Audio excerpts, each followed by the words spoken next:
Hi అండి. నమస్తే. తెలుగు నవలా శ్రోతలకు లక్ష్మీ కథల ప్రపంచానికి స్వాగతం.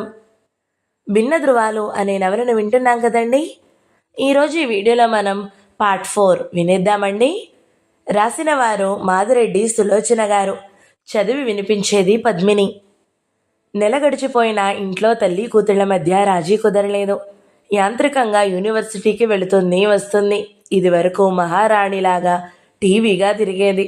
ఇప్పుడు పరధ్యానం, నిర్లక్ష్యం ఎక్కువయ్యాయి. ఆమెను గూర్చిన వింత పుకార్లు యూనివర్సిటీలో కూడా వ్యాపించాయి. అది సాగర్ పుణ్యమేనని తెలిసింది. ఏం పోజులరా తండ్రి, వెనుక అలా ఇంత గ్రంథం ఉందా? ఈవిడగారే ప్రేమంటే ఎలర్జీ అందటరా ఒకసారి. ప్రేమంటే ఎలర్జీ, కానీ జీవితాలతో ఆడుకోవడం సరదా. 4 రోజులు మోజు తీర్చుకుని ఆ తరువాత వినలేకపోయింది. ఏమిటది? విద్యాసాగర్కు ఎందుకు తనంటే ఇంత కక్ష? అతను అనుచితంగా ప్రవర్తిస్తే ఒక దెబ్బ వేసింది. ప్రతీకారం ఇలా తీర్చుకుంటున్నాడా? ఓ రోజు తండ్రికి పని ఉండి కారు తీసుకుని వెళతానన్నాడు. బస్సులో వెళ్ళాలనుకుంది ప్రశాంతి. బస్సు వచ్చే వరకు అక్కడే నిలబడితే హృదయం తూట్లు పడేలా ఉన్నాయి. ఏం చేయాలి? Good evening miss Prashanti. వెనక్కు తిరిగి చూసింది. మన్మోహన్ స్కూటర్కు స్టాండ్ వేస్తున్నాడు. మీరా? అంది క్రమంగా. ఆమె ముఖంలోని అప్రసన్నత మాయమైంది. కళ్ళల్లోకి కాంతి వచ్చింది. బస్ కోసం చూస్తున్నారా? ఆఖరు బస్ కూడా వెళ్ళిపోయింది. ఎప్పుడు? ఇందాకే. మీరేదో ఆలోచిస్తున్నారులా ఉంది. మై గాడ్ అంది అప్రయత్నంగా. 2 బస్సులు మారి ఇల్లు చేరాలి. మీకు అభ్యంతరం లేకపోతే నేను డ్రాప్ చేస్తాను రండి. మీకంత ఇష్టం లేకపోతే వద్దు. అతను 2 అడుగులు ముందుకు వేశాడు. అది కాదండి, ఫ్రీగా రావడం ఇష్టం లేదా? పోనీ ఆటోకిచ్చే లెక్కన ఛార్జీలు కట్టివ్వండి. ఎప్పటిలా మండిపడలేదు. చిన్నగా నవ్వింది. మీరు ఆలస్యం చేస్తున్నారు. చుట్టూ చూసేవారికి మనం కథా వస్తువు కారాదు. మరేం మాట్లాడక ఆమె అతని వెనకాల ఎక్కింది. స్కూటర్ స్టార్ట్ అయింది. కొందరు కళ్ళు వెళ్ళబెట్టి చూశారు. మన్మోహన్ ఎవరో పూర్తిగా తెలియదు వారికి. వెంటనే బస్సు రావడంతో చీలిపోయారు. ప్రశాంతికి మనసు ఏటో ఉంది. మగవారంతా ఇంతేనా? స్త్రీని ఆటబొమ్మను చేసి ఆడుకుంటూ ఆమె లొంగి రాకపోతే నీలాప నిందలు వేస్తారు. మన్మోహన్ అంతే. ఏ ట్యాంక్ బండ్కో నౌబత్ పహాడాకో తీసుకుని వెళ్ళి తన ప్రేమను వెల్లడిస్తాడు. అది ప్రేమ కాదు, కామం. కాదంటే ఇక ప్రచారం మొదలు పెడతాడు. ఈరోజు తన స్కూటర్ ఎక్కాల్సింది కాదు. అతనికి ప్రత్యక్ష సాక్ష్యం కల్పించింది. దిగండి. ఉలికిపడింది. ట్యాంక్ బండ్ కాదు, నౌబత్ పహాడా కాదు. అతను స్కూటర్ తెచ్చి ప్రశాంతి నిలయం ముందు ఆపాడు. వచ్చేసామా? దిగింది. అతన్ని ఇంట్లోకి పిలవడమా మానడమా అని ఆలోచనలో పడింది. నా షేర్ ఇప్పించండి మేడం. అతని వంక చూసింది. కొంటిగా పెదవులు బిగబట్టి ఉంచాడు. ఈరోజు అతనితో పోట్లాటకు సిద్ధంగా లేదు. తను చిన్నగా నవ్వింది. ఖాతా రాసుకోండి. వీలుగా ఈజీ ఇన్స్టాల్మెంట్స్లో తీరుస్తాను. బాప్రే, ఆ రోజు మీ వాలకం చూసి డబ్బంటే నిర్లక్ష్యం అనుకున్నాను. మీ ప్రాణానికి డబ్బుకు లంకి అన్నమాట. అతను నవ్వాడు. మీకు మా ధనవంతుల విషయాలన్నీ తెలుసునే అన్నది చిత్రంగా కళ్ళు తిప్పుతూ. పోనివ్వండి, ఇంట్లోకి వచ్చి ఒక కప్పు కాఫీ తాగి వెళుదురు గాని. కాఫీయా? అసలే నాది అరువు బేరం అయింది. రేపిచ్చే ఇన్స్టాల్మెంట్లో కాఫీ ఖర్చుని ఓటీ కట్ చేస్తే నా బాకీ తీర్చాకే కాఫీకి వస్తాను. బాయ్. అతని స్కూటర్ వెళ్ళిపోయింది. నెమ్మదిగా ఇంట్లోకి వెళ్ళింది. అంతవరకు ఉన్న సంతోషం నెమ్మదిగా కరిగి నీరవ్వసాగింది. హాల్లో అడుగుపెట్టి అలాగే నిలబడిపోయింది. విద్యాసాగర్ దంపతులు, వేణు దంపతులు పేకాడుతున్నారు. ఒక్కసారి వారి వంక చూసి వెళ్ళిపోయింది. బట్టలు మార్చుకుని చల్లటి నీటితో ముఖం కడుక్కుంది. తేటగా అనిపించింది. కిందకి వెళ్ళాలని లేదు. అలాగే ఈజీ చైర్లో కూర్చుని ఫ్రాయిడ్ రాసిన సైకాలజీ గ్రంథం తీసి చదవసాగింది. కాలం తెలియలేదు. శాంతి, ఏం వదినా? తలెత్తి చూసింది.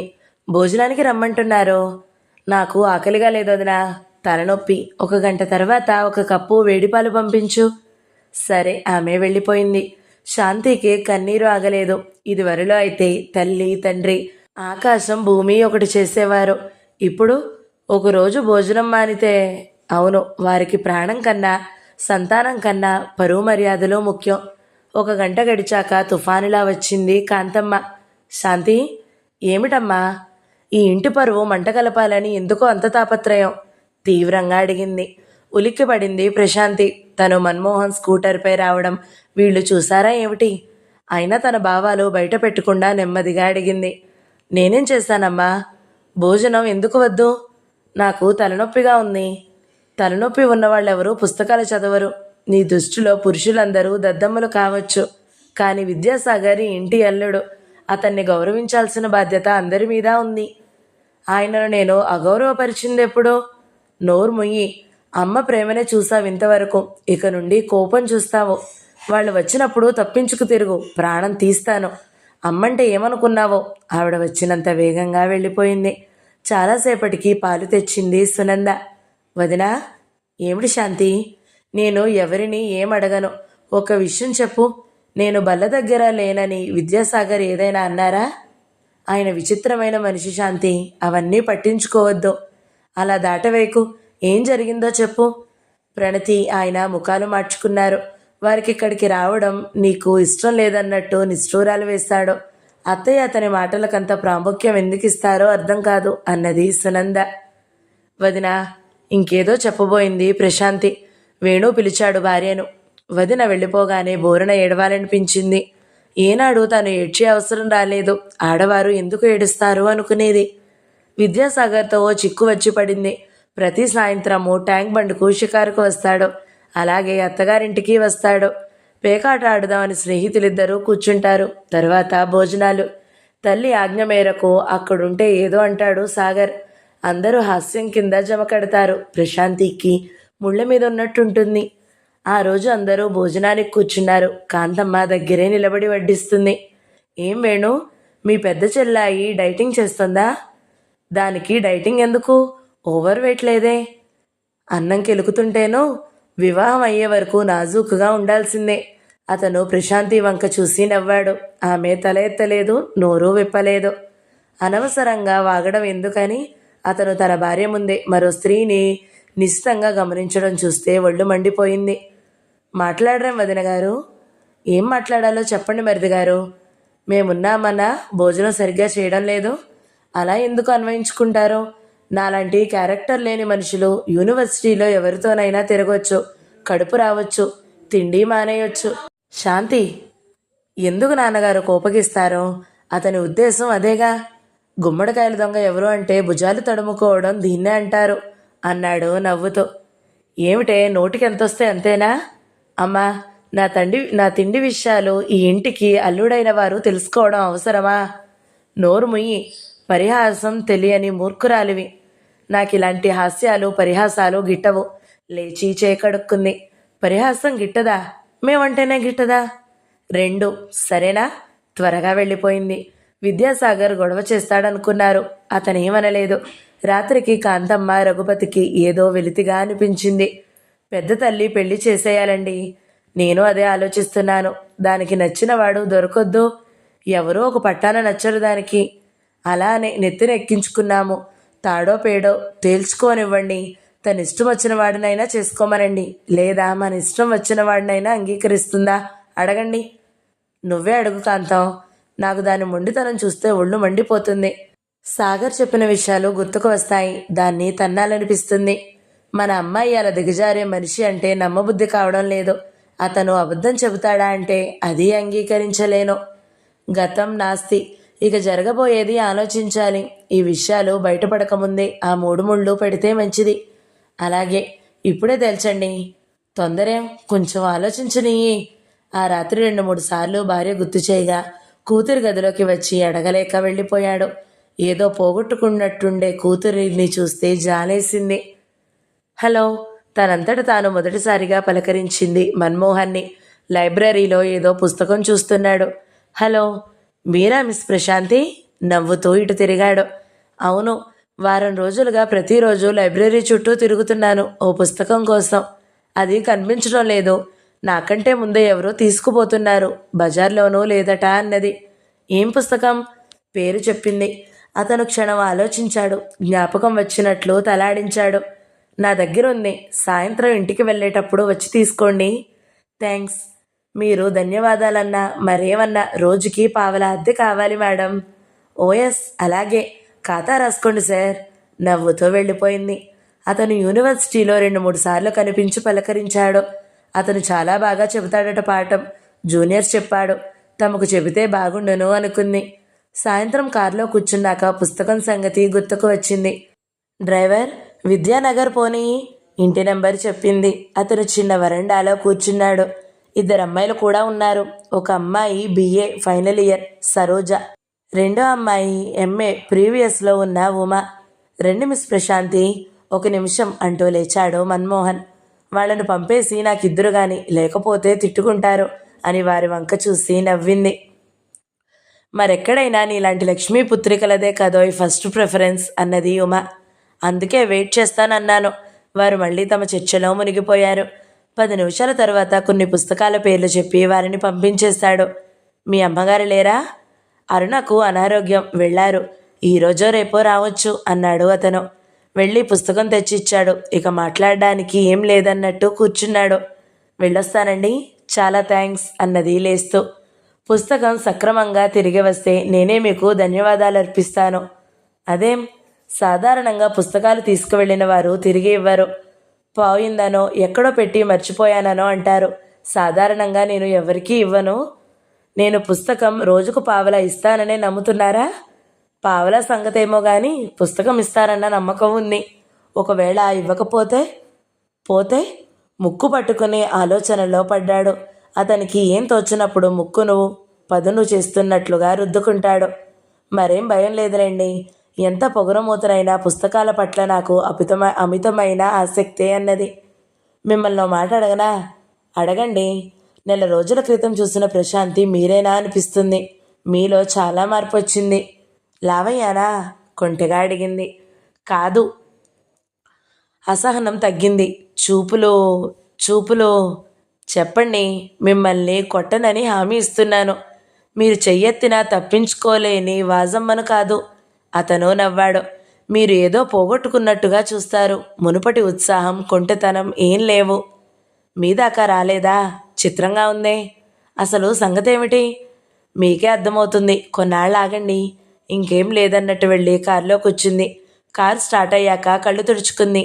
ఆ రోజు విద్యాసాగర్ దంపతులు రాలేదు. అందుకే ప్రశాంతంగా ఉంది ఇల్లు.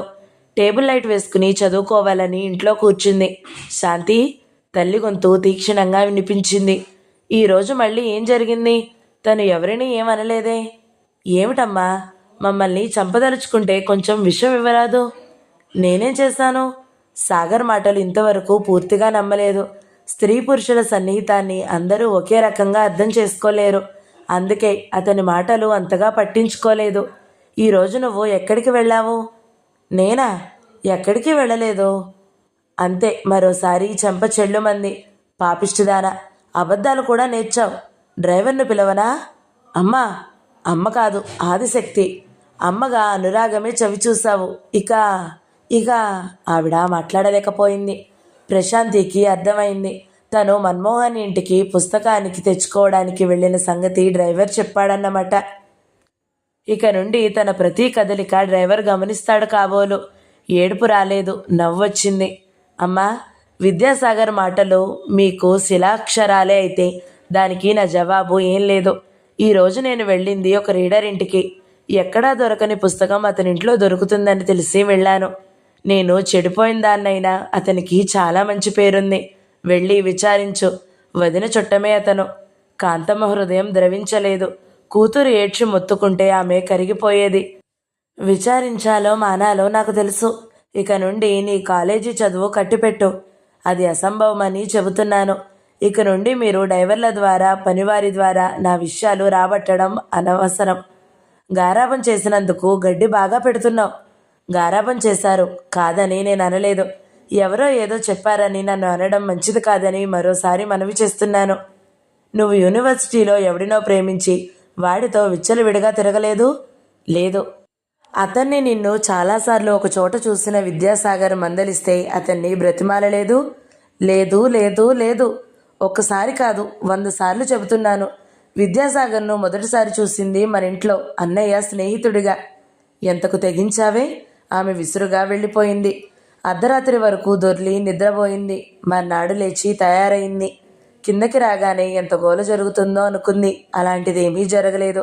ఎవరి పనుల్లో వారున్నారు. రాత్రి జరిగింది కల కాదు కదా అనుకుంది ఓసారి. బల్ల మీదనున్న భరిణిలోని ఒక ఇడ్లీ తీసుకుని తిని ఫ్లాస్కులోని కాఫీ తాగి యూనివర్సిటీకి వెళ్ళిపోయింది. ప్రొఫెసర్ రాలేదు. క్లాసులో ఎందుకని నెమ్మదిగా లైబ్రరీలోకి వచ్చి కూర్చుంది. పుస్తకం ముందున్న మనసు ఎటో ఉంది. Hello miss Prashanti. తిరిగి చూసింది మన్మోహన్. అలవాటుకు విరుద్ధంగా ఈరోజు ప్యాంటు షర్టు వేశాడు. నమస్తే. ఏమిటి విశేషం? ఏం లేదు. పుస్తకాల వివరాలు అడగాలంటే అంత మొహమాటమా? నాకా? ఏం పుస్తకాలు, ఏం వివరాలు? చచ్చం పోండి. రాత్రి మీ అన్న సునంద మా ఇంటికొచ్చారు. మార్కెట్లో దొరకని పుస్తకాలు ఎక్కడ దొరుకుతాయని. ప్రశాంతి ముఖం వివరణమైంది. తను చెప్పింది నిజమో కాదో కనుక్కోవాలని వెళ్ళారన్నమాట. ఏమిటి అలా అయిపోయారు? ఏం లేదు. బలవంతంగా నవ్వు ముఖానికి పులుముకుంది. మాట వరుస కంటే వారు నిజంగా వచ్చారా? పోనివ్వండి. మీరేమిటి ఈరోజు? అతను బట్టల వంక చూస్తూ అంది. ఓ అదా, స్టూడెంట్స్ స్పోర్ట్స్లో పాల్గొంటానని పేరిచ్చాను. కంఫర్టబుల్గా ఉంటుందని తన ప్యాంటు వంక చూసుకున్నాడు. అందంగా ఆరోగ్యంగా ఉన్న వారికి ఏ బట్టలైనా బాగానే ఉంటాయి కాబోలు అనుకుంది. సారీ, మీ చదువు చెడగొట్టినట్లున్నాను. వస్తాను. అతను వెళ్లే దిక్కే చూస్తూ ఉండిపోయింది. క్లాసులు తొందరగా అయిపోయాయి. కారు రావడానికి ఇంకా 2 గంటల టైం ఉంది. బస్సులు వెంటనే దొరికినా ఇల్లు చేరే వరకు అదే సమయం అవుతుంది. బీఈడీలో తన ఫ్రెండ్ ఉంది, చూద్దామని అటు వెళుతుంటే పోస్ట్ ఆఫీస్ దగ్గర మన్మోహన్ కనిపించాడు. నమస్తే. నమస్తే. మీరు పని మీద వెళ్తున్నారా? లేదు, అమ్మకు ఉత్తరం రాసి పోస్ట్ చేశాను. త్వరగా రమ్మని. నాకు బొత్తిగా వంట రాదు. పనికుర్రాడికి ఆరోగ్యం బాగుండలేదు అన్నాడు. అలా అయితే వెంటనే ఓ వంట వచ్చిన అమ్మాయిని చూసి వివాహం చేసుకోండి అన్నది. చాలా థ్యాంక్స్. మీ దృష్టిలో ఎవరైనా వంటలక్కున్నారేమిటి అన్నాడతను. ఒకరేమిటి, మీరు అనండి, క్యూలో నిల్చుంటారు. ఓ తండ్రోయ్, ఒక్కరిని భరించడమే కష్టంగా ఉన్న ఈ కాలంలో భయం నటించాడు. నేను నిజంగా అడుగుతున్నానండి. మీ అమ్మకి వయసులో శ్రమ ఇస్తున్నారు. అది నిజమే మిస్ ప్రశాంతి. నా కాళ్ళు పీకుతున్నాయి. అలవాటు తప్పింది. నిన్న ఒక్కటే ఆట. దగ్గరలో చిన్న బండరాయి మీద కూర్చున్నాను. మీకు అభ్యంతరం లేకపోతే ఇటు కూర్చోండి. దూరంగా ఉన్న రాయి చూపాడు. దానిపై కూర్చుంటూ నెమ్మదిగా అన్నది. వట్టి ప్రశాంతి అంటే చాలు. మిస్ను మిస్ చేయండి. థ్యాంక్స్. నా ప్రశ్నకు జవాబు చెప్పనే లేదు. ఏమడిగారు? మీరు వివాహం ఎందుకు చేసుకోరు? మీకు నచ్చిన స్త్రీ దొరకలేదా? అలాగే అనుకోండి. యోగ్యతలు అర్హతలు చెప్పండి. ఎక్కడైనా అలాంటి అమ్మాయి తటస్థపడితే నేను మీ దగ్గరికి పంపుతాను. ఏం, చదువు వదిలి పెళ్ళిళ్ళ పేరమ్మ పనిచేస్తారా? గిట్టబాటైతే నిజంగా మీరు చాలా మారారు. జీవితం నేర్పిన పాఠాలు ఏ విశ్వవిద్యాలయమో నేర్పదు అన్నది నిట్టూరుస్తూ. మీరు దేనికోసమో బాధపడుతున్నారు.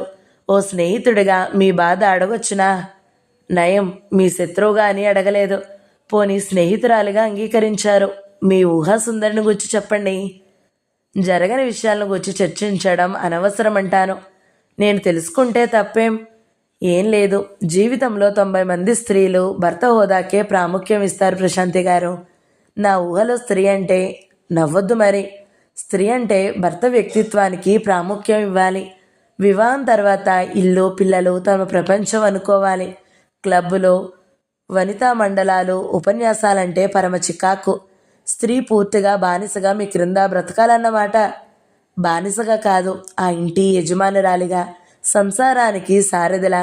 దాన్ని మీరు బానిసత్వం అంటే నేనేం జవాబు చెప్పలేను. భర్తను, పిల్లలను, ఇల్లును నిర్లక్ష్యం చేయడమే స్వతంత్రమా? దినమంతా మగాడు చెమటొచ్చేదెందుకు? ఉమకు మీరంటే చాలా ఇష్టం. ఆ జాతి వారంటే నాకు భయం. ధనవంతుల నీడంటేనే భయం. బజార్లో అన్ని వస్తువులతో పాటు పరువు, మర్యాద, మార్కులు, గౌరవము అన్నీ కొంటారు. నా జీతం అంతా కలిపితే ఆవిడ కాస్మెటిక్స్కే చాలదు. కాస్మెటిక్స్ మీకు ఇష్టం లేదా? ఉండాల్సినంత వరకు పర్వాలేదు. అరంగుళం మేకప్ వేసుకునే స్త్రీలన్నా, పెదాలకు రంగు పూసుకుని తిరిగేవారన్నా చచ్చే భయం. వేలం వెర్రిగా ఒకరినొకరు అనుకరించడం కాకపోతే ఇంతకంతా ఈ అలంకారాలతో అందంగా కనిపిస్తారో ఎంతమంది? ఉన్న అందం కూడా పోతుంది. అఫ్కోర్స్ మీలాంటి వారు ఒకటి అరా ఏ అలంకారంలోనైనా అందంగా కనిపించేవారు ఉన్నారనుకోండి. మనుషుల్ని ఫూల్స్ చేయడంలో చతురులు. ఫకాల్న నవ్వింది. వీటన్నిటికీ అతీతులుగా ఉండే స్త్రీలు ఉంటారా అనిపించింది ప్రశాంతికి. లక్షణాలు చెప్పానుగా, ఇక వెతకండి సంబంధాలు. అతని మాట పూర్తి కాకపూర్వమే వాచి చూసుకుని కంగారుగా లేచింది. మై గాడ్, కారొచ్చే వేళయింది. ఆ లేవడంలో ముందేముందో చూసుకోలేదు. చిన్న రాయి కాళ్లకు తాకింది. బోర్లా పడేదే. వెంటనే మన్మోహన్ పట్టుకున్నాడు. నిలదొక్కుకోవడంలో పూర్తిగా అతని వైపు తూలిపోయింది. అతను 2 చేతులు ఆశ్రయిస్తున్నట్టుగా ఆమెను పెనవేసుకుని పోయాడు. నెమ్మదిగా కళ్ళెత్తి చూసింది. చూసారా ఎంత ప్రమాదం తప్పిందో? జీవితంలో ప్రతి అడుగు ఆలోచించి వెయ్యాలి. ఆమెను మెల్లగా వదిలేశాడు. ప్రమాదమేముంది? పడేదాన్ని. అంతేనా? మీ అందమైన ముఖంపై ఎక్కడో మచ్చ ఏర్పడేది. మీరు మనుషుల్ని బాగా ఫూల్స్లు చేస్తారని చెప్పానుగా. వడిగా నడిచి ఆర్ట్స్ కాలేజీ దగ్గరికి వచ్చింది. ఆ వెనకాలే మెల్లగా నడుస్తూ మన్మోహన్ వచ్చాడు.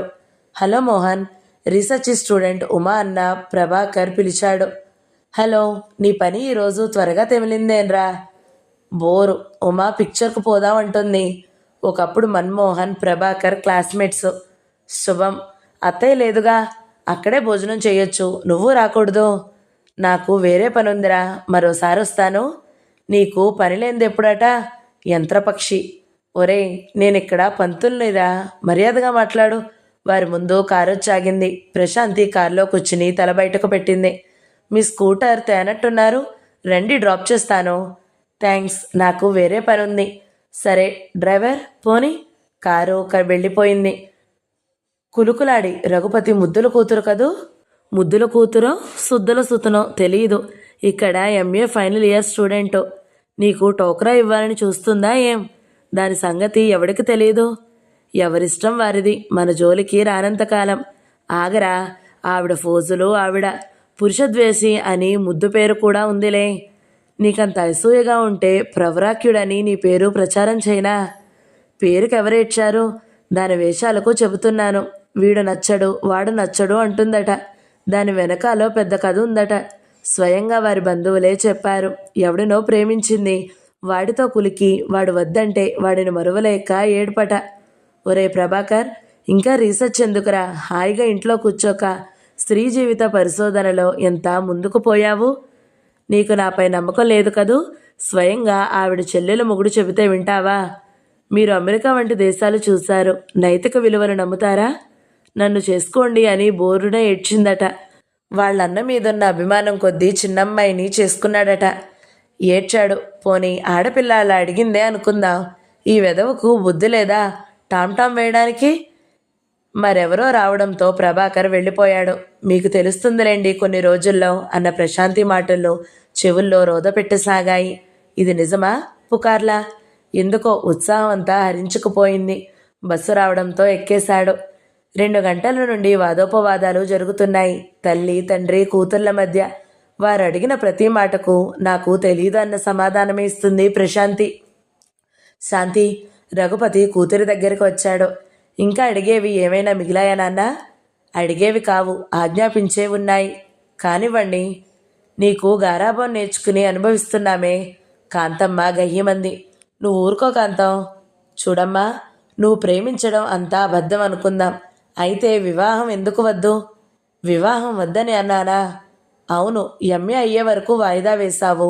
అది కుదరదు. వెంటనే నీ వివాహం అయి తీరాలి. నాన్న బ్రతకాలంటే అదొక్కటే మార్గం. వరుని విషయంలో మా బలవంతం ఏం లేదు. నీకు నచ్చిన వారు ఎవరో చెప్పినా సరే, లేదా మాకు నచ్చిన వారిని చూస్తాం. చెప్పవేం? తల్లి గద్దించింది. శాంతి, వెంటనే చెప్పమనడం లేదు. 2 రోజులు గడువిస్తాను. ఆలోచించి చెప్పు. పుట్టినప్పటి నుండి నువ్వేడదిగినా ఇచ్చాను. ఈ ఒక్క మాట నా తరపు నుండి వస్తుంది. నువ్వు వినాలి, విని తీరాలి. తండ్రి కంఠంలో దృఢత్వానికి చలించింది ప్రశాంతి. అలా చూస్తావేమే? ఏం చెయ్యాలమ్మా? 20 ఏళ్ళు ఇష్టారాజ్యంగా పెంచి ఒకేసారి కంఠం వణికింది. పెంచినందుకు అనుభవిస్తున్నామే తల్లి. అమ్మా, ఒక్క మాట చెప్పు. ఏం అనుభవిస్తున్నావు? వాదనలు అనవసరం శాంతి. ఆలోచించుకో. తండ్రి బయటికి వెళ్ళిపోయాడు. కాంతమ్మ స్త్రీ హృదయం బగ్గుమంది. ఏం పిల్ల ఇది? కంటి నుండి నీరు కూడా రాదు అనుకుని లేచి వెళ్ళిపోయింది. తన అభిప్రాయం ఏం చెబుతుంది? తనకిష్టమైన వ్యక్తికి తన నీడంటే భయం.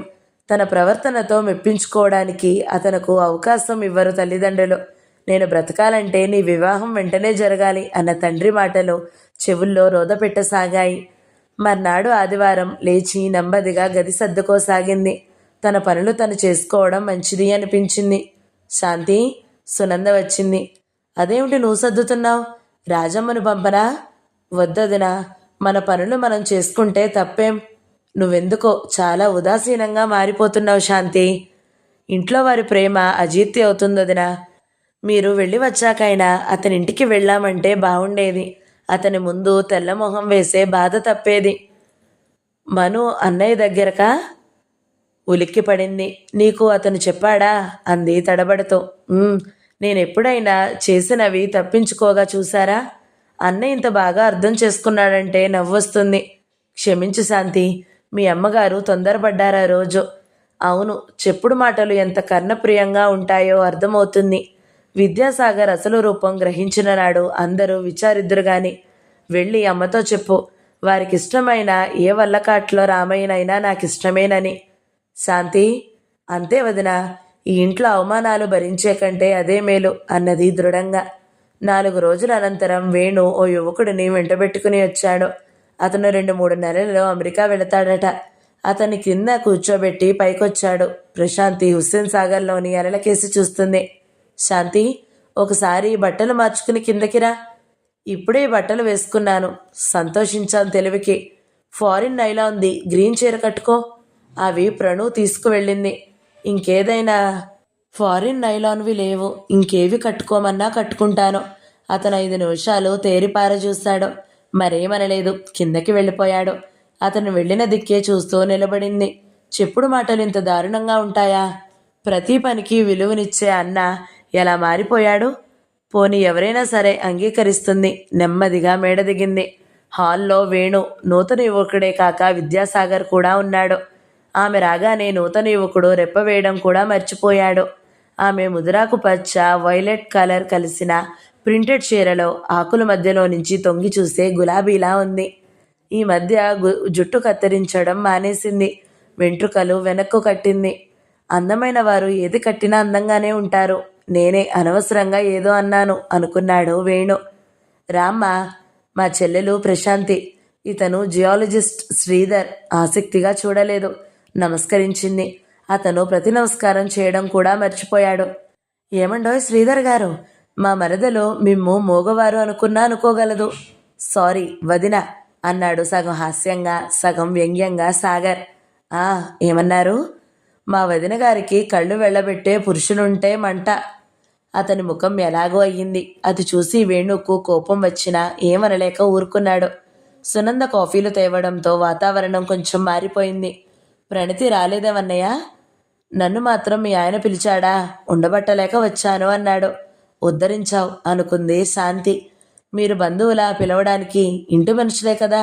సునంద సర్ది చెప్పింది. ఈసారి వరుడు ప్రశాంతి పాదాలపై నిలిపాడు దృష్టి. ఈరోజు ఎవరేమనుకున్నా తన కోపం నిగ్రహించుకోవాలనే వచ్చింది. అన్నిటికీ తలూపాలనే. మీ ప్రయాణం ఎప్పుడు శ్రీధర్? అవకాశం కలిసి వస్తే డిసెంబర్లో వెళ్ళాలని ఉంది. చదువుతారా, ఉద్యోగం చేస్తారా స్టేట్స్లో? ఇంకా ఏదీ నిర్ణయం కాలేదు. శ్రీధర్ వేణు మాట్లాడుతున్నారు. సాగర్ ఆశ్చర్యంగా అసూయగా చూస్తున్నాడు. తనకంటే అతను దేంట్లో గొప్ప? ఎంత తలబద్దలు కొట్టుకున్నా అర్థం కాలేదు. ప్రశాంతి మౌనం చూస్తే అంగీకారంలానే కనిపిస్తుంది. అతని హృదయం అవమానంతో బుసలు కొట్టసాగింది. ఇటు ప్రశాంతికి సాగర్ సమక్షంలో ముళ్ల మీదున్నట్టే ఉంది. ఏ క్షణంలోనైనా అతను అనుచితమైన మాట అనవచ్చు. తన నోరు జారవచ్చు. అన్నయ్య, ఏమ్మా, నేను పైకి వెళ్ళనా? వెళ్ళు. ఆ తరువాత ప్రపంచ విషయాలు ముగ్గురు చర్చించారు. ఇక నేను వెళ్తాను వేణు. శ్రీధర్ లేచాడు. నేను 2-3 రోజులు అయ్యాక వస్తాను. నా అంగీకారం కోసమే అయితే అంత శ్రమపడనక్కర్లేదు. ఏమిటి శ్రీధర్? వేణు ముఖం పాలిపోయింది. నిజమే, కాలంతో పాటు మనము మారాలి. కన్యాదాతలు 10 సార్లు ఇళ్ల చుట్టూ తిరగాలనడం బూర్జువా పద్ధతి. నాకిష్టమే. ఇక మీ అమ్మాయికి ఇష్టమైతే మీకు వీలుగా ముహూర్తాలు పెట్టండి. ఓహ్! వేణు తేలికగా నిట్టూర్చాడు. సాగర్ ఆదురుతగా చూస్తున్నాడు. ఆమె అంగీకారం స్వయంగా వినరాదు. పైకి పోదాం. చనువుగా శ్రీధర్ భుజాలపై చేవేశాడు. సాగర్ అనుసరించడానికి సభ్యత అడ్డు వచ్చింది. ఇతన్ని అంగీకరిస్తుందా? ఈ అహంకారి అన్న కుతూహలం అతన్ని నిలవనీయడం లేదు. అతని మనసులో మాట గ్రహించినట్టే వేణు పిలిచాడు. రా సాగర్, ఒంటరిగా ఏం చేస్తావు? శాంతి పరాయిదా ఏం? వెంటనే లేచి వారిని అనుసరించాడు. పైన ప్రశాంతి మన్మోహన్ దగ్గర తెచ్చిన పుస్తకం పట్టుకుని అటూ ఇటూ తిప్పుతుంది. శాంతి అన్నగారి పిలుపుకు ఇటు తిరిగింది. శ్రీధర్ స్నేహపూర్వకంగా నవ్వాడు. సాగర్ను ఉడికించాలని జవాబుగా మధుర మందహాసం వెలువడింది ఆమె ముఖంపై. అది చూసి వేణు తృప్తిగా నిట్టూర్చాడు. కూర్చోండి అన్నది. మరెప్పుడైనా కూర్చుంటాను. శాంతి, శ్రీధర్కు నువ్వు నచ్చావు. నీ అంగీకారమే కావాలి. అది నీ నోట మీదుగా వినాలని అన్నాడు వేణు. తనిష్టమా? ఊహు నవ్వుకుంది.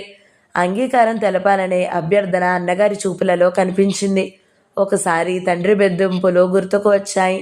ముగ్గురు యువకులు ఒక క్షణం భరించలేనట్లుగా జవాబుకై ఎదురు చూస్తున్నారు. నాకిష్టమే అన్నది శక్తినంతా కూడదీసుకుని. చిరునవ్వుతో కళ్ల ముందు నాట్యం చేసే బొమ్మలు బలవంతంగా తోసిపుచ్చుతో ఇద్దరి హృదయాలపై పన్నీరు చిలికితే మరొకరి హృదయంపై మసిలే నూనె చిలికినట్టుగా అయింది. థ్యాంక్స్. శ్రీధర్ వెనక్కు తిరిగాడు.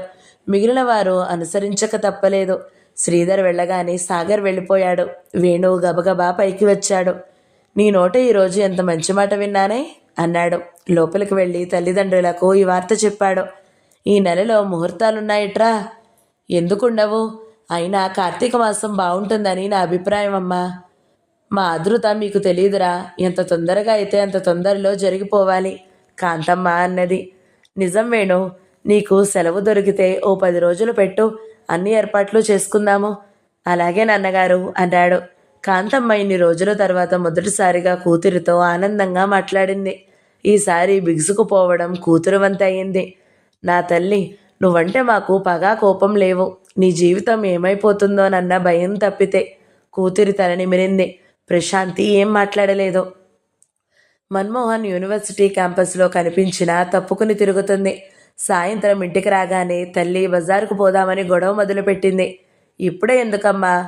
నీకు ఒక పట్టాన నచ్చవు, 4 కొట్లు తిరగాలి అంటుంది. ఆమె తాపత్రయం ఆవిది. 2 వారాల్లో ముహూర్తాలున్నాయన్నారు. మరి అన్ని పనులు ఒకేసారి కావాలంటే మాటలా? ఆఖరికి పెళ్ళి కూడాను.